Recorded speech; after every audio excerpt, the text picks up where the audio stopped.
In 2013, the CIA suddenly admitted something it had denied for 60 years. Area 51 exists. But here's the strange part. They confirmed it was real, yet still absolutely forbid anyone from approaching it. If it's just an aircraft testing facility as they claim, why hide it so intensely? Why are people who work there monitored, threatened, some even disappearing without a trace? Bob Lazar, a physicist who claims to have laid his hands on 9 non-terrestrial spacecraft.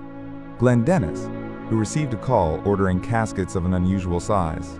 And dozens of other witnesses, who risked everything to tell what they saw. Today, we will go deep into the Nevada desert, where, according to a former CIA employee, the secrets buried there could forever change how humanity views the universe. This isn't just a story about a military base. This is a story about the line between what's possible and what's impossible, between human technology and something else entirely. Join me as we step into the most mysterious, forbidden zone on the planet, where the truth may be even more terrifying than we can imagine. Part 1. The Nevada Desert, where the secrets begin. 37 degrees, 14 minutes, 6 seconds north, 115 degrees, 48 minutes, 40 seconds west. These coordinates do not exist on any civilian map of the United States. We are talking about a piece of land larger than the state of Connecticut, yet officially, it does not exist. Imagine you are driving on Highway 375, about 93 miles northwest of Las Vegas. All around you is the arid Mojave Desert. Daytime temperatures can reach 122 degrees Fahrenheit, dropping below freezing at night. There is no phone signal, no gas stations, no signs of life, except for rattlesnakes and desert scorpions. And then you see it, the first warning sign. Restricted area, photography prohibited. But that's just a gentle welcome. Go a little deeper, the signs become more menacing. Use of deadly force authorized. They are permitted to shoot you on sight, just for crossing the line. The locals say, on moonless nights, they see strange lights launching from the horizon. Not like planes, not like rockets, but as if the sky itself is being torn open. But the story of this land begins long before the barbed wire fences. The Shoshone, the native tribe that has lived here for thousands of years, call this place the Land of Lost Souls. They tell of glowing creatures moving in the dark, of strange sounds echoing from deep within the earth. The elders warned their children not to go near this area after sunset, because visitors from the stars often appeared there. In 1955, everything changed. The Cold War was at its peak. The Soviet Union had just successfully launched the Sputnik satellite. America needed a place to develop top-secret surveillance technology. A place completely secret, completely isolated. Kelly Johnson, the genius aircraft designer from Lockheed, was tasked by the CIA to find the perfect location. He flew across the American West in a small Beechcraft, and when he looked down at the dry Groom Lake bed, he knew he had found it. It was like the surface of another planet, Johnson wrote in his journal. Flat as a tabletop, completely isolated, and most importantly, not a soul for dozens of miles in any direction. But there was one detail Johnson didn't know, or perhaps he knew but wasn't allowed to say. The area was right next to the Nevada test site, where the US government had already tested over 1,000 nuclear bombs. Radiation, isolation, and an existing maximum security system. Perfect for things no one was ever supposed to see. In July of 1955, the first trucks rolled into this nameless land. They carried construction equipment, materials, and sealed crates stamped top secret. Workers were flown in, blindfolded for the entire trip. They signed lifetime non-disclosure agreements. Violation meant life in prison or worse. In less than 6 months, a 5,000-foot runway appeared in the middle of the desert, along with massive hangars, housing complexes, and the most sophisticated radar system of the time. And then, one August night, the residents of Rachel, the nearest town 50 miles away, saw the unexplainable. An object flying at an impossible speed, changing direction abruptly at a 90-degree angle, then disappearing as if it had never existed. That was the first time the U-2 took off, but to the locals, It was a UFO, and just like that, the legend of Area 51 was born. But the U-2 was just the beginning. What came after, projects with strange code names like Oxcart, Have Blue, Tacit Blue, turned this place into the epicenter of every conspiracy theory. Because the question remains, if it was just for testing airplanes, why, after 70 years, is this still the most restricted area in America? Why are the people who worked there still forbidden to speak about what they saw, even when that technology is long obsolete? Perhaps the answer lies in what we are about to discover, because Area 51 doesn't just have one level. Deep beneath the Nevada desert, according to the brave witnesses who have come forward, lies a completely different world. A world where the line between science and fiction, between human and other, was erased long ago. Part 2. The Secret Projects, Declassified. Imagine you're a test pilot in 1962. You've just been selected for a top-secret mission. After a blindfolded flight to a nameless location, you step off the plane and see it. A machine, black as coal, over 65 feet long, with strange sharp angles unlike anything that has ever flown. That is the A-12 Oxcart, the predecessor to the legendary SR-71 Blackbird, and it's about to take you to 3 times the speed of sound. It felt like riding a dragon of fire, recalled Kenneth Collins, one of the first Oxcart pilots. At an altitude of 80,000 feet, you could see the curvature of the Earth. The sky turned from blue to pitch black, and the speed, my God, Mach 3+, faster than a rifle bullet. The pressure suit squeezed your body like a coffin, because at that altitude, your blood would boil without it. But what was astounding wasn't just the speed, but the technology used. The fuselage was made of titanium, a metal that the US had to smuggle from the Soviet Union itself through front companies. The surface temperature during flight could reach 572 degrees Fahrenheit, so hot the pilots couldn't touch the windows. And the fuel system, a special type of JP-7 so stable you could put out a cigarette in it without it igniting. It had to be heated with special chemicals just to burn. But Oxcart held another secret. In declassified files from 2007, the CIA admitted that more than half of the UFO reports in the western United States during the 1960s were actually people seeing the Oxcart in flight. Think about that for a moment. An object flying at an impossible altitude and speed, reflecting sunlight in a strange way due to its titanium skin. With the technology of the time, no one could imagine it was man-made. And then in 1977, an even more groundbreaking project was born. Have Blue, the first prototype of true stealth technology. Ben Rich, Kelly Johnson's successor at Lockheed Skunk Works, once famously said, "We can make a bowling ball fly, and radar still won't detect it." And they did something close to that. Have Blue looked like something from a bad science fiction movie. Angular, ugly, with flat planes tilted in every direction. But it was those bizarre angles that worked the magic. Radar waves weren't reflected back, but absorbed or deflected away. On a radar screen, an aircraft the size of a house became a dot as small as a bird. "The first time we flew a night test," recounted a technician on condition of anonymity, "the control tower couldn't see us on radar. They panicked, thought the plane had crashed.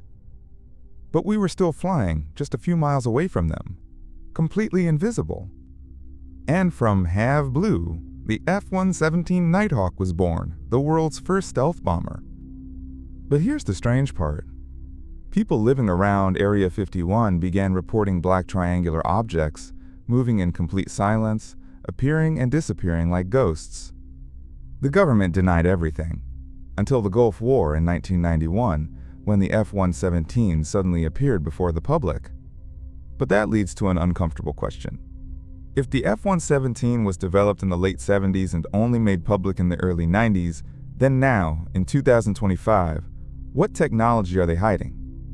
And that's when we have to talk about Aurora, the Ghost Project, the project the US government has never admitted exists, but for which the evidence is unbelievably abundant. In 1985, Aviation Week magazine discovered a strange budget item in Pentagon documents. $2.3 billion for a project named Aurora, listed in the same category as the U-2 and SR-71.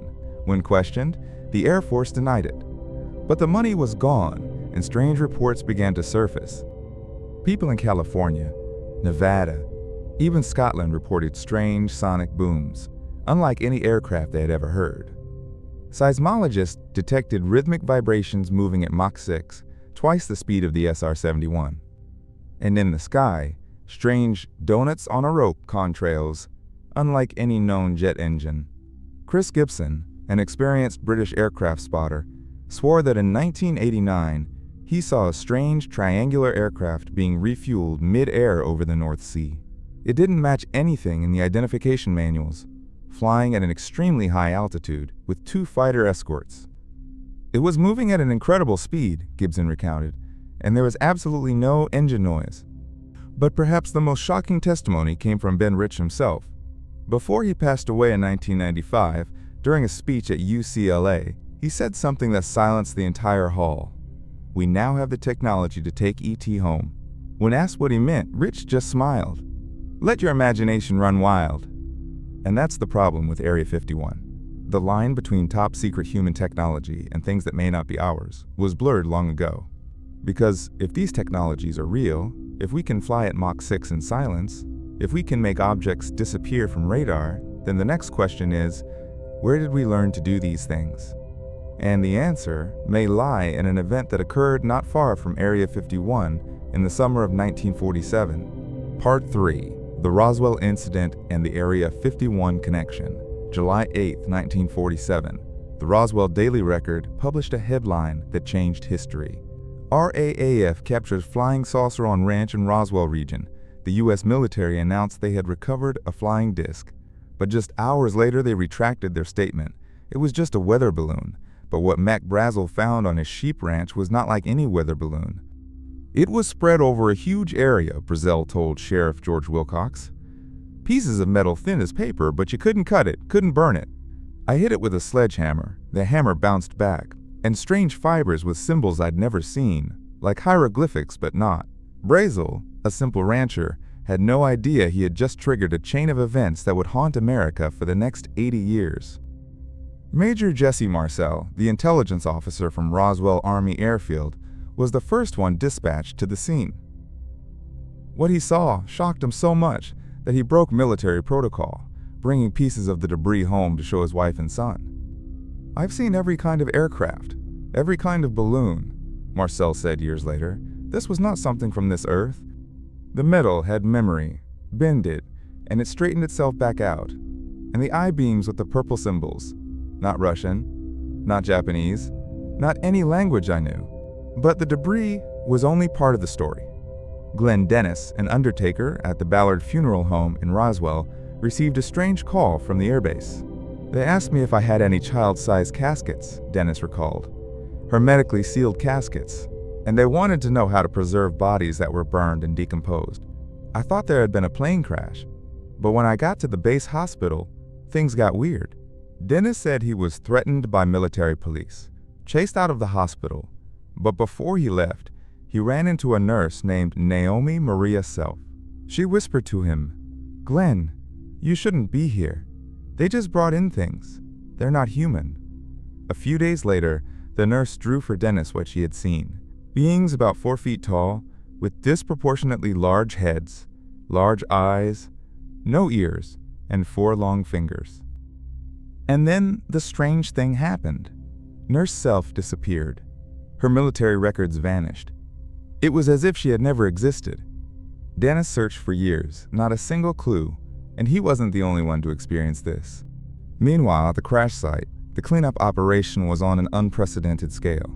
Dozens of military trucks, the area completely sealed off. Frankie Dwyer Rowe, the daughter of firefighter Dan Dwyer, said her father was called to the scene. When he came home, his face was white as a sheet. Mom asked what happened. He just shook his head. Said they told him if he ever told anyone, our whole family would disappear.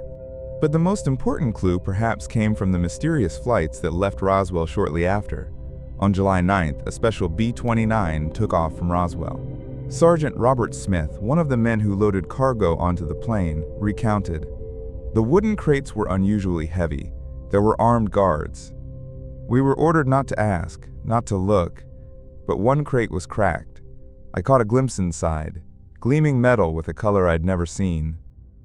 That plane flew to Fort Worth, Texas, where General Roger Ramey held his famous press conference, displaying the remains of a weather balloon. But according to multiple witnesses, that was not the debris from Roswell. The real stuff had been sent elsewhere, and the destination, according to several independent sources, was Wright-Patterson in Ohio, and another, much more secret location. Walter Holt, the press officer who wrote the original press release about the flying disc, left a sworn affidavit to be opened after his death in 2005. In it, he stated, "I saw the bodies of the crew, not human, and Colonel Blanchard told me, we have recovered a flying disc." Who kept the secret for 60 years, finally told the truth. And here is the key point. A few weeks after the Roswell incident, a series of mysterious C-54 flights began to appear. They flew from Wright-Patterson to an unknown location in Nevada. The pilots were ordered to turn off their radios, to fly in zigzag patterns to avoid being tracked. June Crane, a secretary at Wright-Patterson, later said she had typed documents about the transport of foreign technology to a test site in the Nevada desert. But Area 51 didn't exist in 1947. So where did they move everything? The answer may lie in what Boyd Bushman, a veteran aerospace engineer for Lockheed Martin, revealed before he died. In a video recorded in 2014, Bushman showed photos he claimed were of aliens and said there was a secret facility that existed even before Area 51, where the Roswell technology was studied. S4, Bushman whispered in the video, at Papoose Lake, south of Groom Lake, built inside a mountain, 9 hangars, each holding a different craft. I was there. I touched them. And Bushman wasn't the only one to mention S4, but there's one detail that makes everything more terrifying. In 1994, the U.S. government admitted that Roswell was indeed a cover-up, but not a UFO cover-up, a cover-up for Project Mogul, a top-secret nuclear surveillance balloon. It sounds plausible until you realize Mogul used conventional materials: rubber, foil, balsa wood. There was no memory metal, no strange symbols, and certainly no need for child-sized caskets. The truth of Roswell may have been buried with its witnesses, but its remnants, according to many sources, are still somewhere in the Nevada desert. And in 1989, one man claimed not only to have seen those remnants, but to have worked directly with them. His name was Bob Lazar, and his story was about to change everything we thought we knew about Area 51. Part 4. Bob Lazar, the whistleblower WHO shook the world. November 1989. Las Vegas station Calais TV aired an interview that shook the world. A man sat in the shadows, his face obscured, his voice trembling but full of determination. "I'm a physicist. I worked at a facility called S4, about 15 miles south of Area 51. There are 9 non-terrestrial spacecraft there, and I was hired to reverse engineer their propulsion systems." That man was Bob Lazar, and what he was about to reveal would cause the U.S. government to mobilize its entire apparatus to deny, threaten, and try to erase him. But Lazar had an advantage. He was too smart to be caught, and too careful to be killed. "I got a call from Edward Teller," Lazar said of how it all began. Teller, the father of the H-bomb, whom Lazar had met at Los Alamos. He asked if I wanted to work on a special project. I thought it would be weapons research, maybe lasers.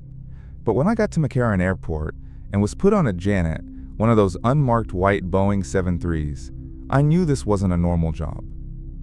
Janet Airlines, the phantom airline that doesn't exist on paper, transports thousands of employees to Area 51 every day. But that day, Lazar didn't fly to Groom Lake. The plane veered south, landing on a runway he'd never seen. When I stepped out and saw the massive hangar doors camouflaged into the side of the mountain, I thought I was dreaming.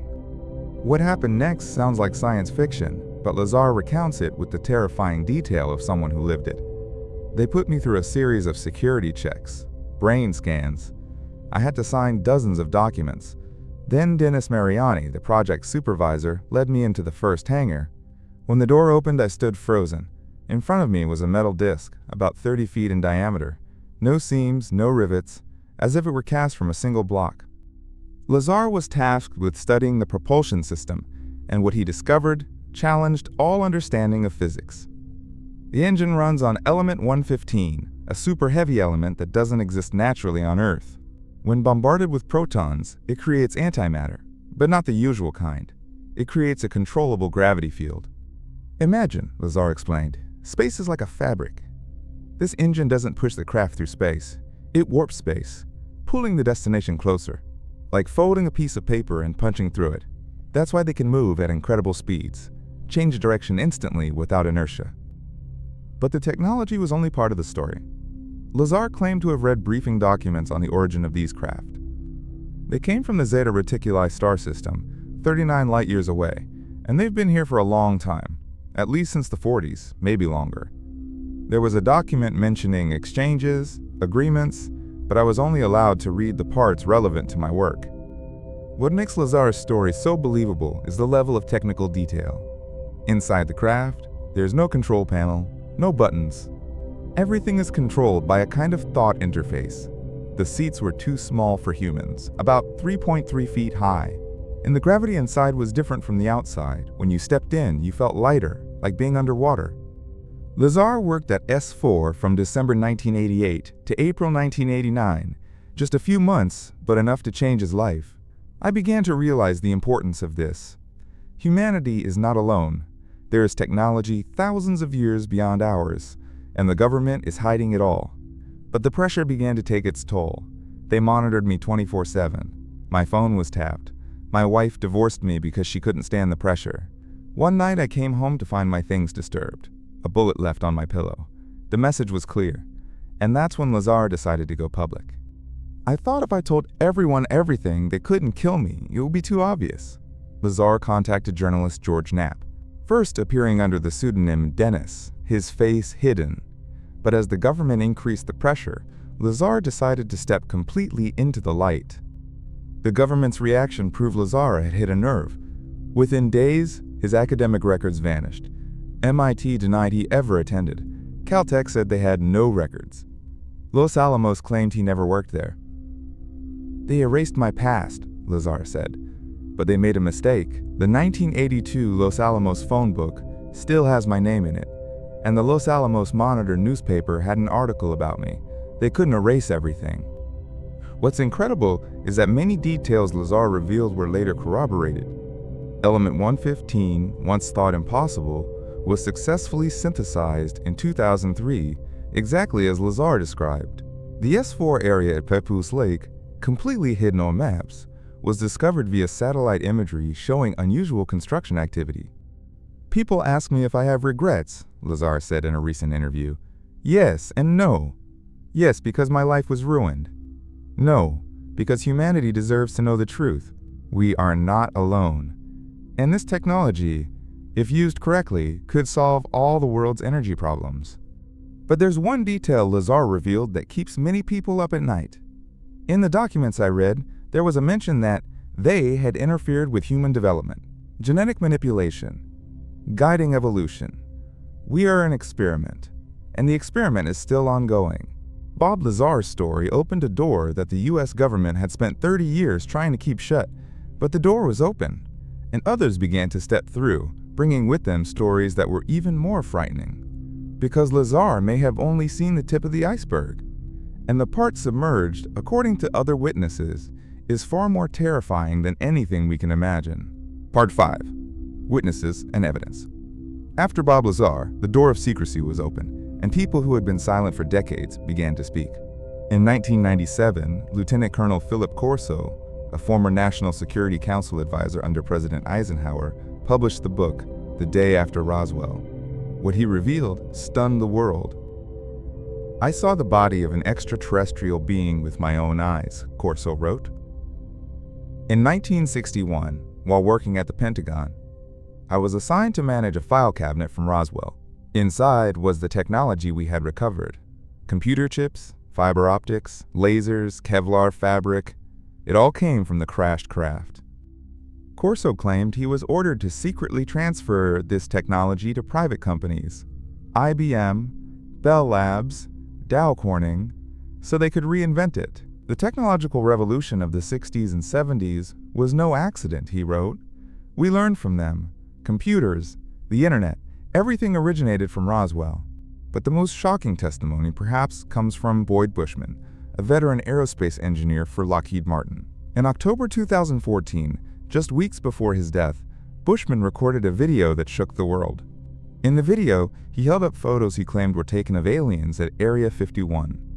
"These are my friends," Bushman said, his voice trembling with age. "They are about 4.5 feet tall, from Quantumnia, a planet 68 light-years away. But with their technology, it only takes 45 minutes to get to Earth." Bushman showed each photo, beings with large heads, large eyes, exactly as described by many other witnesses.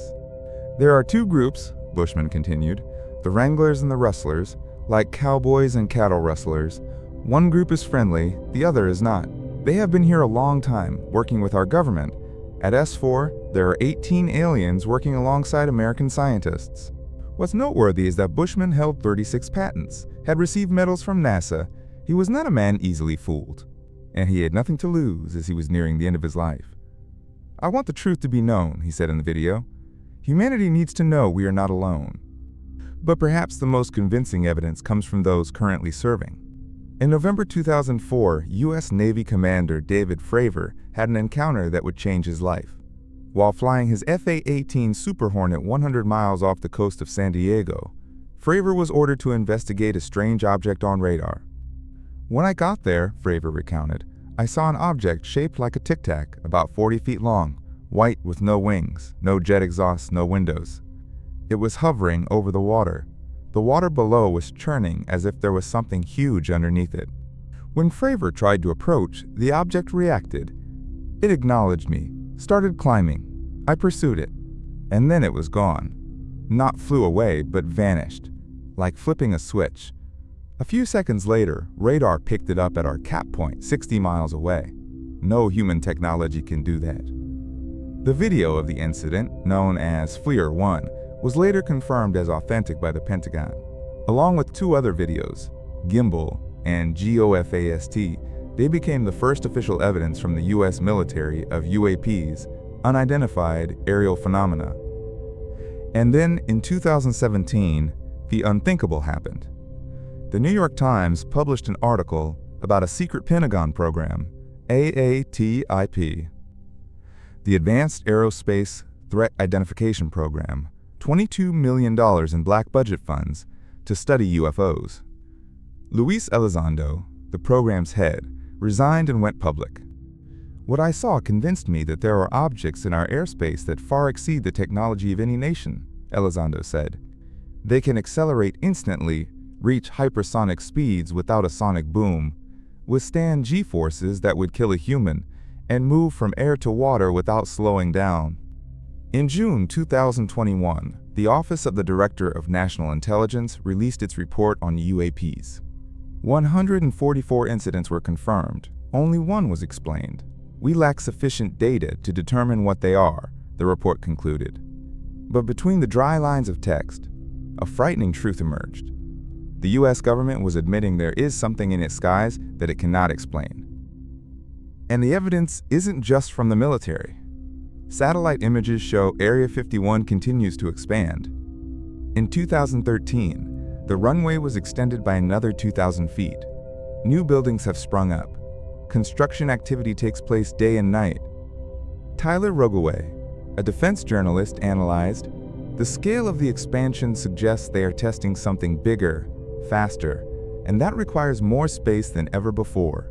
But perhaps the most chilling evidence comes from those with nothing left to lose. In 2022, the Department of Defense established the All-Domain Anomaly Resolution Office.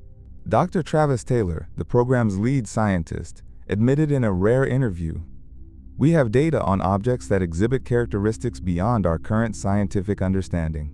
The question is no longer if they exist, but where they come from." And that is the question that keeps everyone up at night. If these technologies are not from Russia, not from China, not from any nation on Earth, then where are they from? And more importantly, why are they here? The answer may lie deep in the Nevada desert, where secrets are protected with life itself. And according to those who dare to speak the truth, what we know is only the tip of the iceberg. So we have journeyed a long way, from the arid Nevada desert to the corridors of power in Washington, from the whispers of insiders to the official statements of the government. We have heard Bob Lazar's story, seen the evidence from David Fravor, read the testimony of Philip Corso, and now, as the dust settles, what are we left with? The truth is, after 70 years, Area 51 remains an enigma, but not a complete enigma. We know for certain it is where the US military develops its most advanced technology. We know there are things flying in our skies that current science cannot explain. And we know the government has been, and still is, hiding something. But the bigger question is not what is at Area 51, but why? Why the cover-up? Why the silence for 70 years?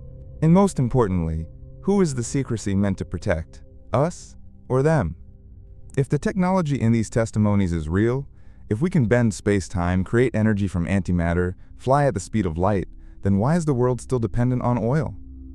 Why are we still launching primitive rockets into space? Why do billions of people still live in poverty when there could be an endless source of energy? Is it about power? Because those who control energy control the world? Or is it about fear? Fear that society would collapse if it knew the truth? Fear that religions would crumble? Fear that humans would no longer be the center of the universe? Or is there a darker reason? As Lazar hinted, are we being controlled? Is humanity an experiment, and the administrators of that experiment don't want us to know? Is the silence not to protect us, but to protect someone else's plan? These questions are not just about Area 51. They are about the nature of reality, our place in the cosmos, the future of the human race. And perhaps that is the real secret. Not the technology, not the aliens, but the truth about ourselves. Area 51 is a mirror. Looking into it, we see our fears, our hopes, our limitations. We see a government willing to lie to keep a secret. We see brave individuals who risk everything to tell the truth. And we see ourselves, standing on the border between the known and the unknown, afraid yet curious, wanting the truth but unsure if we have the courage to face it. Perhaps that is why Area 51 exists, not just as a military base, not just as a place to hide secrets, but as a test to see if humanity is ready. Ready for the truth, ready for the next step in our evolution, ready to join a larger cosmic community. And according to recent signs, it seems that time is approaching. The increasing transparency, the witnesses coming forward, the government admissions, it all converges on one point. The point where the truth can no longer be hidden. The point where the questions must have answers. But when that moment comes, will we be ready? Ready to accept that we are not alone, not special, perhaps not the most intelligent species? Ready to change everything we believe about the universe and our place in it? That is a question each of us must answer for ourselves, because the truth about Area 51, whatever it is, will eventually be revealed. Not because the government wants it to, but because the truth has a way of revealing itself. And when that happens, the world will never be the same. Perhaps the answer is not in the Nevada desert, not in secret hangars or top-secret files. Perhaps the answer lies in how we choose to perceive reality, in our willingness to expand our horizons, to accept that the universe is more complex, more wonderful, and more terrifying than we ever imagined. Area 51 will continue to exist, continue to keep its secrets, continue to be a symbol for all that is unknown. But with each passing day, with each witness who speaks out, with each piece of evidence revealed, the veil of secrecy thins. And one day soon, perhaps in our lifetime, the curtain will fall completely. When that happens, what will we discover? A liberating truth or an imprisoning one? The answer to all our questions or the beginning of countless new ones? Only time will tell. But one thing is certain. The search for truth, wherever it leads, is always worth the journey. Because in the darkness of ignorance, even the smallest glimmer of truth can light the way. And perhaps that is the real lesson from Area 51. Not about aliens or secret technology, but about the power of human curiosity, about the unquenchable thirst for knowledge, about the belief that the truth, no matter how scary, is always better than a lie. And in a world full of mystery, perhaps that is the only certainty we have. So our journey pauses here, But the story of Area 51 continues out there, in the Nevada desert, in the closed-door meetings of the Pentagon, in the sleepless nights of the witnesses, and most importantly, the story continues in your mind. If this video made you think, ask questions, doubt what you once believed, then I have accomplished my mission. Because the world needs people who never stop searching, never stop asking why, never accept the easy answer. Share this video with those you think need to see it, not to convince them to believe, but to open a conversation, to search together, to question together.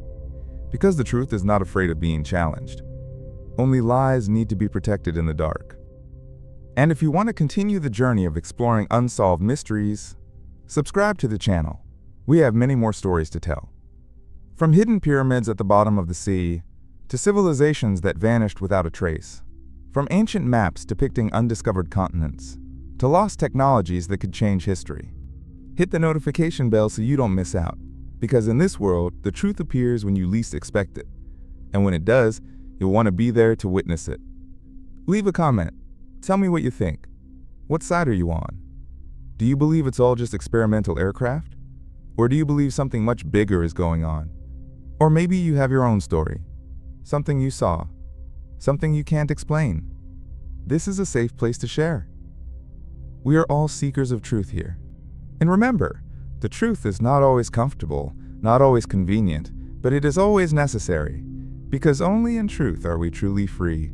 Thank you for joining me on this journey. Until we meet again, keep questioning, keep searching, and most importantly, never stop being curious. Because in a universe full of mysteries, curiosity is the human superpower. See you in the next video, where we will explore another mystery, another puzzle, another piece of this infinite cosmic picture. Until then, look up at the night sky and ask yourself, among those billions of stars, is anyone out there looking back at us?